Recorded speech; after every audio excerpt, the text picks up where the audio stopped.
Hi, my name is Charles Yee. I am the director of Lipstick at Pulbura. I am Phil Noble. I am the director of Jesus Naa sa US. Hi, I'm Kaisa Borromeo, and I'm the director for Sa Babaeng Lahat. I am Nasser D. Salcedo. I am the director of Ang Awit ng Dalagang Marmol.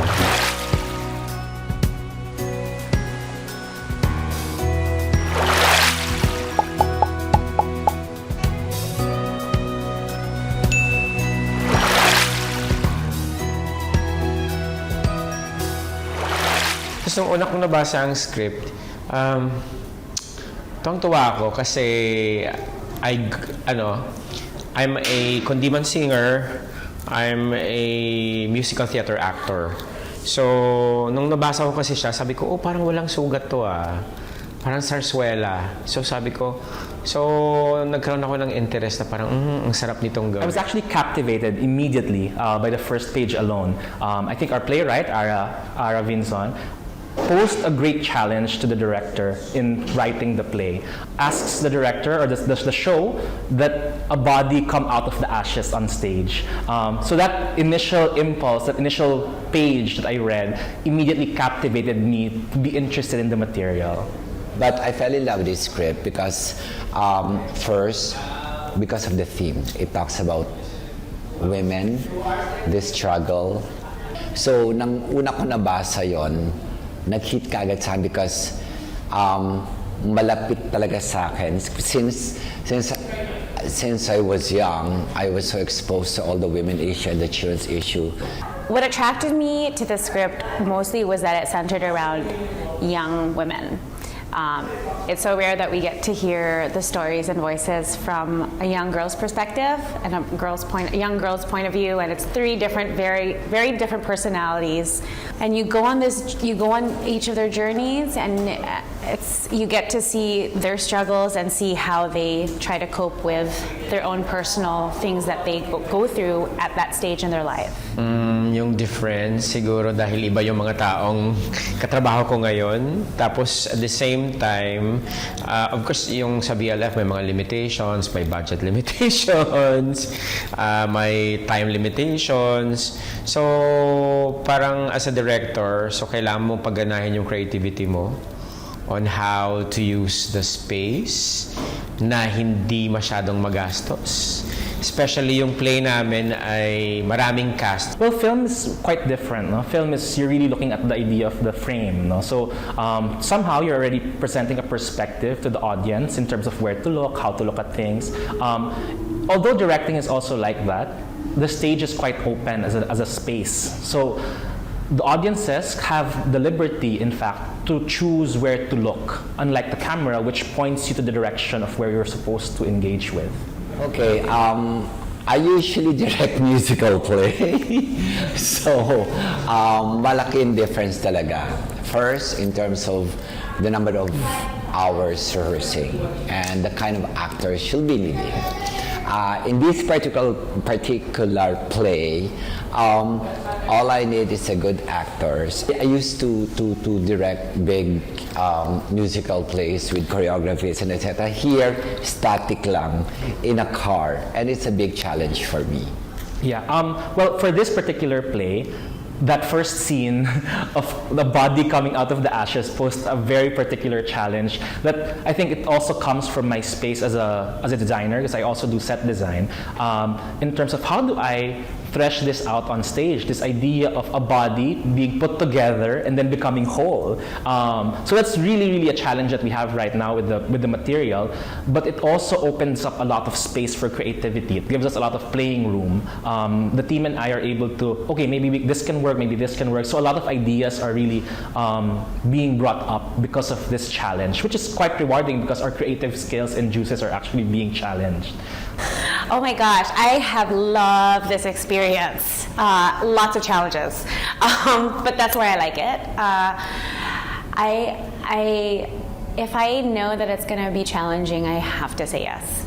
And that's why I instantly said yes. I knew it was going to be a challenge because there's so many it's a lot of firsts for me. It's my first time to direct for VLF. It's my first time to direct an original written material.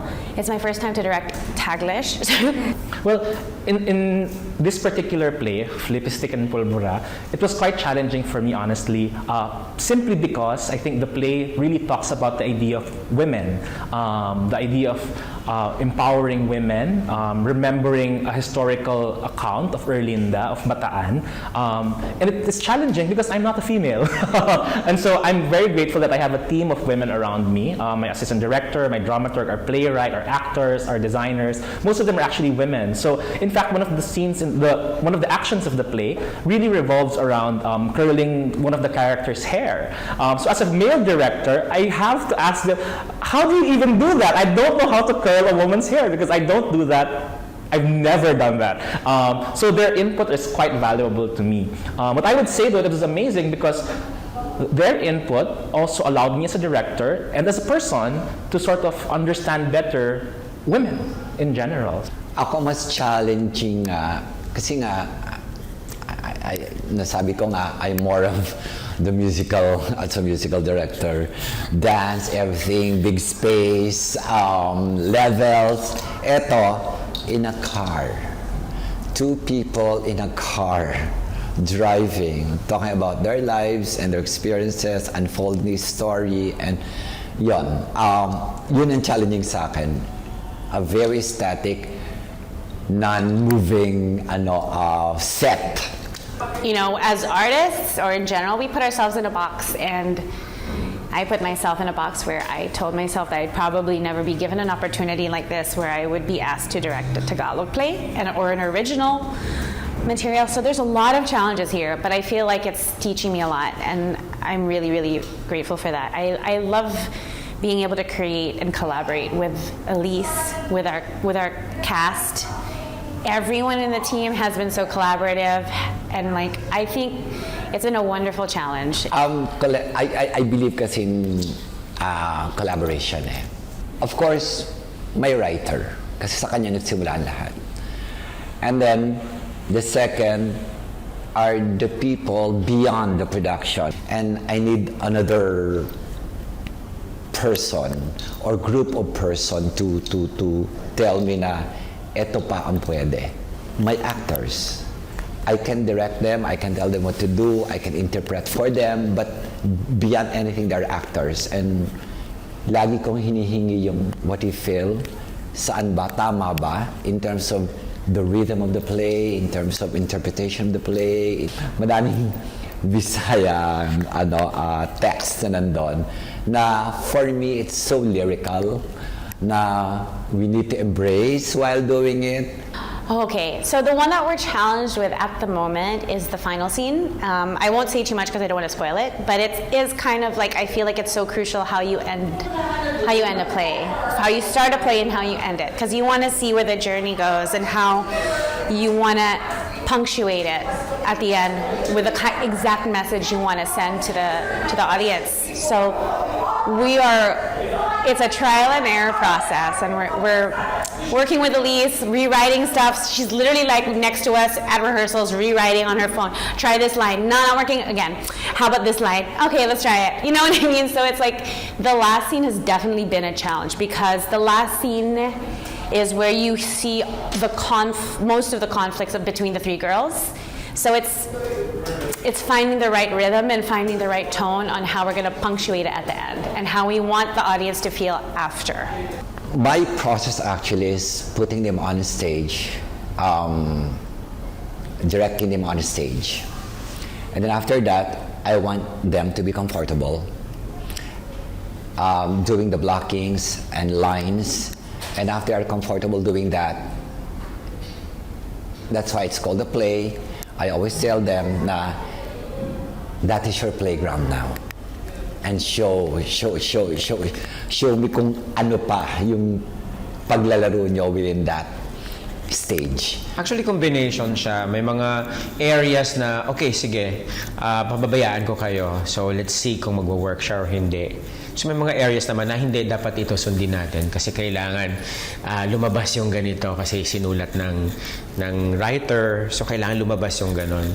So, it's a balance of improv and a as is kung ano yung nakasulat doon. So, yeah. So, siguro, yun, kailangan magkaroon ng combination ng ganong yung dalawang aspeto na yun para maging mas interesting yung work. Oo.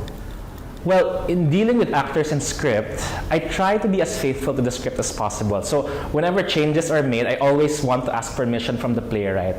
It is a playwriting festival. I don't want the text to be overshadowed by anything else. We want to make sure that the text will be able to be tested and tried as the theme of the whole festival, and to make sure it is really stageable, and to make sure that the message and the core and the interests of the playwright are given justice.